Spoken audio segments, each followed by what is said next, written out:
Hi there, Stephan Kesting from grappliarts.com here. What we're going to talk about today are the 3 most common errors when people are learning to use the butterfly guard. I see these mistakes all the time, and I've made every one of them. So the first mistake is not to sit upright. There are some people who can work the butterfly guard off their back down here, but they're far and few between, and most of his good, powerful, high percentage guard passes rely on flattening me out here. Once I'm flat on my back, I'm kind of dead in the water. If I am flat on my back, what I want to do is get some kind of grip, pull him onto me a little bit, then kick him away and sit up. Now I back upright. Now I can go back to being offensive and not being pinned on the ground. So number 1, being flat. Number 2 is not grip fighting.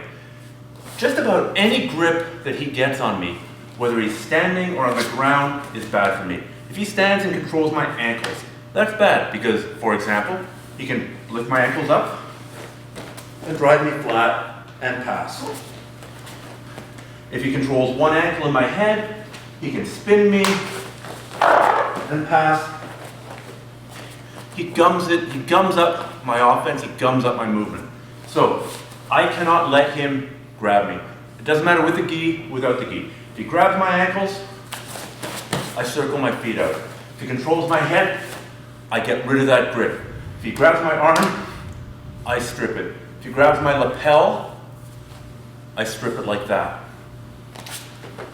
I just cannot be complacent about sitting there and letting him control the grips. That's got to be my number 1 priority, or my number 2 priority after not lying flat. Now the third mistake that people make is not recognizing that the butterfly guard is an offensive position. And by offense, it means that you've got to be launching attacks. Mostly sweeps, a few submissions. You've got to keep him on the run. If you just wait there and sit there, he'll eventually just run around or flatten you out or do other bad things to you. So that's why you need to have offensive plans.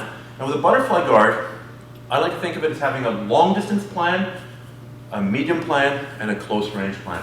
For example, if we're long distance here, this is not the right time to do the basic butterfly guard sweep. But this might be a great time to start hitting an arm drag. So at this long range, where I can sort of basically touch him, I can touch him with my hand, but I can't get a powerful underhook.